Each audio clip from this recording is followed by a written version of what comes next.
Hey viewers, this is Ben's Bibles. I've got another DIY project for you guys today.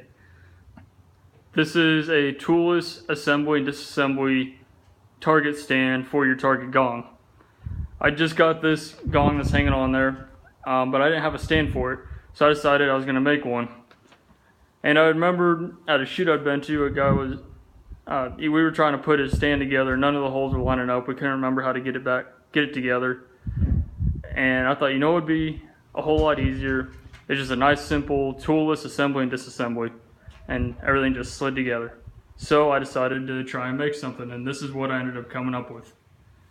This particular stand and this project in general is kind of nice. It leaves a lot of room for somebody to play with it and make your own alterations to it to kind of fit what you want or what you need.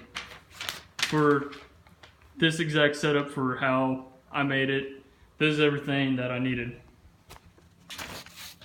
Material wise, I used an 8-foot 2x4, an 8-foot 2x6, wood screws, a 36-inch scrap metal stick, 2 rubber tarp straps, 2 2.5-inch bolts.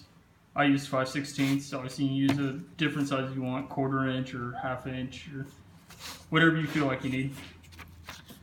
The tools you're going to need are a sawzall with a wood blade and a metal blade, a 4-inch angle grinder with a cutting wheel, a cordless drill with a Phillips bit, an 1/8 inch bit, a 5/64 inch bit, and a 1/4 inch bit.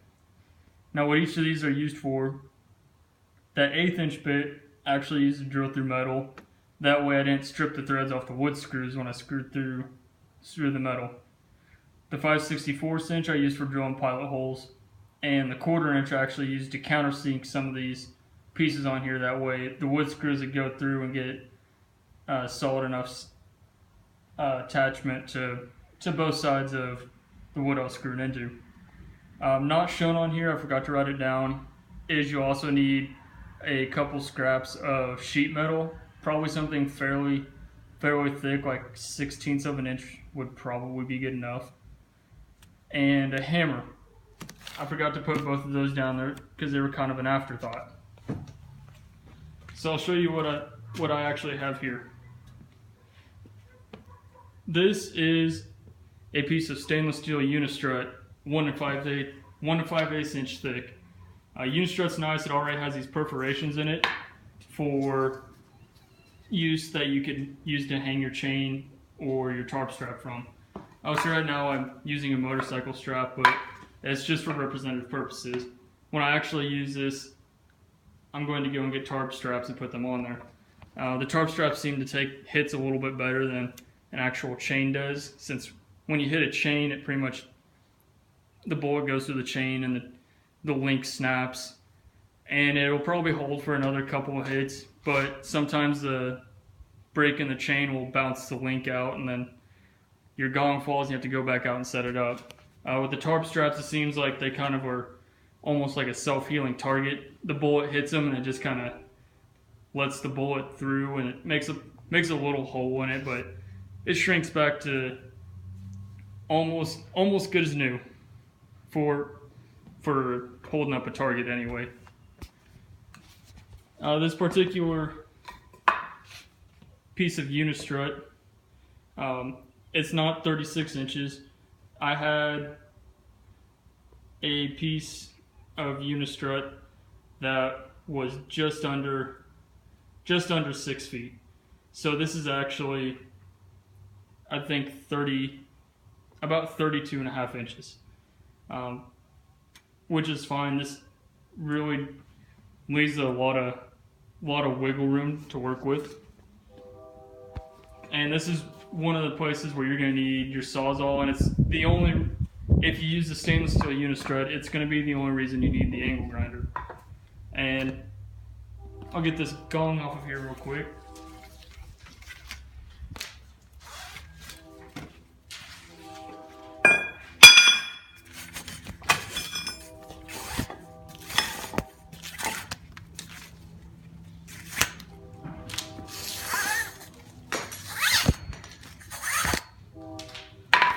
we got the gong off of here now, so this unistrut will be easier to work with and kind of show you guys what I did. When I cut this to length, I used the Sawzall with the metal cutting bit. Once you cut this to the size you want, stainless steel is pretty tough stuff. It will probably be pretty hard on your metal cutting bit, unless you have a really nice, real high quality one. And then you can see this unistrut just kind of slides onto the 2x4 and is, for the most part, held in place from falling off from my two little bolts that I sunk into the top. That hole is actually 1/4 inch, so it's undersized for the 5/16, which is what I wanted. That way I could actually just thread the bolt into the 2x4 kind of like a wood screw. Now on this side of the unistrut, it kind of curves in on the edges, and with that curve it won't slip over the 2x4. So you'll need your angle grinder to cut off some of that curve, and then you'll have to kind of flare out the ends. I guess I actually used a channel lock and a bench vise to spread these out and flare them out. But now I have them dimensioned in such a way that they slide onto the 2x4s fairly tight, and then with those bolts on there, I don't think it's going anywhere. You don't have to use stainless steel unistrut. I actually had a length of angle aluminum, I guess you could call it, about 2 inch by 2 inch. I thought about using it since it'd be lighter and easier to work with, but I figured since I had the unistrut, I'd use it and get a little bit more rigidity out of my target stand. Your next portion will be your little arms that come up to hold the unistrut. These are the easiest part of the project, honestly. It's just taking your 2x4 and basically cutting two, I think these are 36 or 38 inches, so a little over 3 feet, and that'll give you about 1.5 feet of scrap to play with, which you will use later on. And in fact, I still have a piece of that scrap right there. But all it is just cutting your 2x4 to length, drilling that 1/4 inch hole in the top, and then sinking your bolt into it. And then that's it. The arms are done for holding the unistrut. You see they just slide into those two little slots there. You can see I actually have the base of the stand taken apart, and I had that kind of prepped up for the video specifically because they're really difficult to get apart one-handed, which is a good thing. It's very stiff, very rigid, and doesn't have a whole lot of play when these two pieces get put together. So we'll look at this piece first. This is the part of the base that your arms were slid into.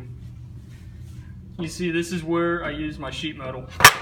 The first piece is about 3.5 inches by about 6 or 7 inches. And this is basically just a back support for the arms. They slide into there and then they don't go anywhere. If you want them to hold it a little bit tighter, you can take these and bend them towards the 2x6 a little bit, and it'll put a little bit more tension on your 2x4. You can see in here it's screwed into a scrap piece of 2x4. If I'd have had a piece of scrap metal that was wider, I would have used a scrap piece of 2x6. That way I get full support from the top all the way down to the bottom.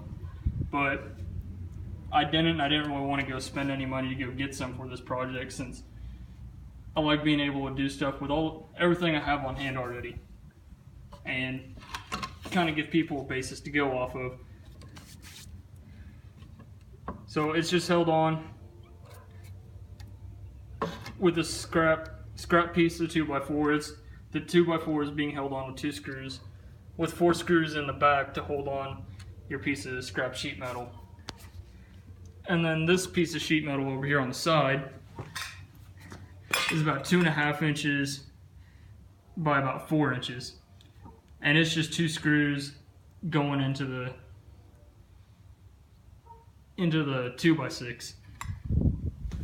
And you can see from the top view down, it's bent over.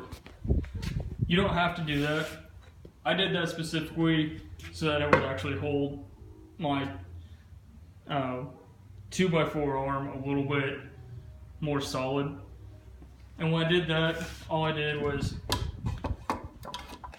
I slid the 2x4 in there, and then I just took a hammer and rounded it over a little bit. And that's about all you gotta do for that. And now that all the easy stuff is out of the way, this is where a little bit of difficulty comes into play, is your actual stands. So what you got here is just a 2x6 that is cut to about 36 inches. One of these actually is 37 inches and the other one's actually 34. I believe this one is 37 inches, as it's the piece that's going to be going front to back and taking most of the recoil. This other piece, I made it shorter since it was just going to be holding the gong up, and there wasn't going to be a whole lot of force unless there was a little bit of wind or something going side to side. So I didn't think that it really needed to be the longest piece. The reason these two pieces are actually shorter is when I did this project, I made 2 of them in unison with the scrap that I already had laying around. I already actually had 2x6s. About the only thing I had to go buy for this project was the 2x4 and the 2 bolts that are in it. And the bolts are like $1 a piece. They're kind of expensive since I got the really nice stainless steel ones. But the 2x4 was actually only $1 and some change, because you can go to the little scrap cart that Lowe's or Home Depot will have over in the lumber department, and it'll just look like a random cart sitting in the middle of the aisle. It'll look like somebody's actual cart for construction materials, but everything in it will be half off. And in some cases they sell it for literally pennies if it's a really damaged piece. So this actual 2x4 that I did go buy was only $1 and change. And you can also get your 2x6 out of there too, and get your 2x6 real cheap if you don't already have one on hand. I did already have a 2x6 on hand and about almost 3/4 of a stick of 2x6 as well. So all my dimensions aren't necessarily the same.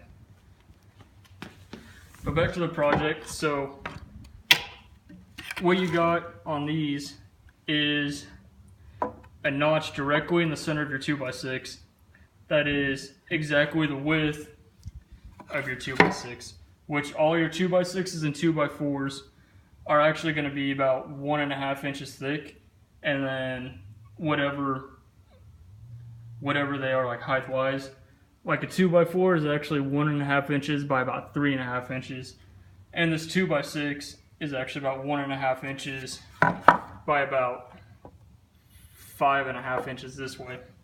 So this notch right here is going to be about 1.5 inches wide and about 2.5 inches down.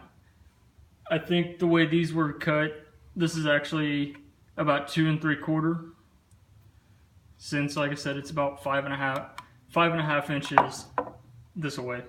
So this notch coming down is actually 2 3/4. Not all of them are exactly the same. Before you go and start cutting all of these, it helps to measure out the actual piece you're going to be fitting in there. One thing that will actually help you get this a little bit better is having a straight edge, or a carpenter's square would actually be the most ideal tool to use for this. That way you can get a straight 90-degree line coming down, because you'll need about all of the precision you can get, considering you're going to be cutting this with a sawzall. So if you're more precise measuring it, it'll help kind of compensate for cutting this with a Sawzall, which is not ideal. But when you cut out this notch, I did this entire notch with a Sawzall. I didn't have a jigsaw or anything to use to make it nice and pretty. So I did these two cuts first, all the way down to my line that I had drawn down here. So I went down, down, and then in order to get this block out of here, since you can't really curve with a Sawzall, I went from corner diagonally all the way down to the other corner. And that knocked out this whole chunk right here. And then I started about right here and went down to this other corner, and that knocked out most of this. And then everything here I was able to kind of weasel the blade in and cut down along here to kind of get it flush with the line. And then I used my blade, I just kind of smoothed it out the best I can to make it look pretty. And then you're going to do the exact same thing over on the other board. After you do all that, you can test them for fit and make sure they actually slide together. Now this particular target stand and the other one I made in unison with this one, once you slide them together, it's really difficult to get them apart just with your hands. I actually was keeping this little 2x4 here and using it kind of as a hammer to knock these apart. But you take them and they just slide together right like that. Now when you have these slid together after you just cut them, they're going to have some side to side wobble.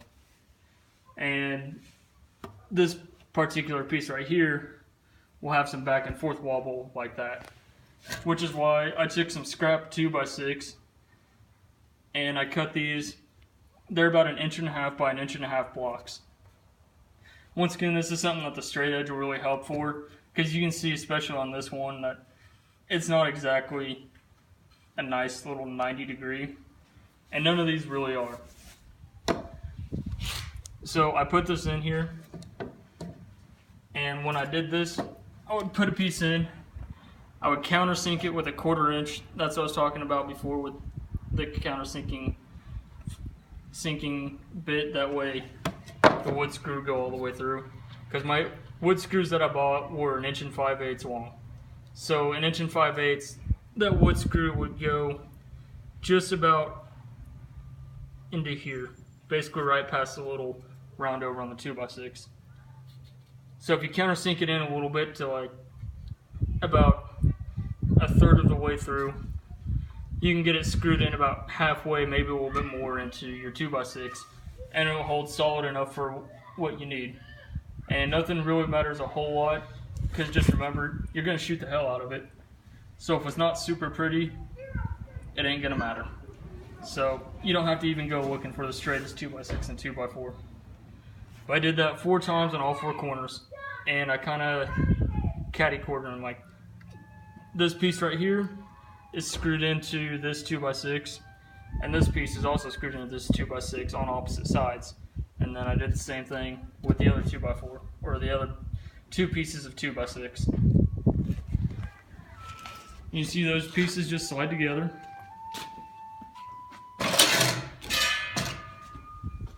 Then you got your arms. You can see my bolt's not entirely centered. When I measured this out, I have the larger space from the bolt facing out. And it's the same way on both of these 2x4s. And they'll both just slide into your little sockets that you made there with your nice little rounded over corners on the edge. That way they can't try and fall out to the side while you're shooting. Take your piece of scrap metal stick of whatever you decide to choose. It'll go over that little bolt there. Slide over your 2x4. And do the exact same thing on the other side. And then you just got to take your gong and your 2 tarp straps, and you can sit there and you can hook them into any one of those holes that you like. And if you would prefer, I'm considering doing this as well, is making a little piece up front, kind of just another piece of scrap metal screwed in with a hole in it, and you can use it for a stake. And you can, if you put one on the front and just put one over on the side, not necessarily even have to have it on all 4 sides, and then you could just stake it into the dirt wherever you're shooting at, just in case you think that this isn't going to be quite rigid enough. Well, that's pretty much all I got for you guys. I hope some of you guys can use this. It breaks down in a nice little compact package for the most part. You can just kind of pull these apart, throw it on the back of your truck or SUV, or God forbid you're driving a Geo Metro or Ford Focus, you poor bastard. And then get going. Well, happy shooting, guys. Take it easy.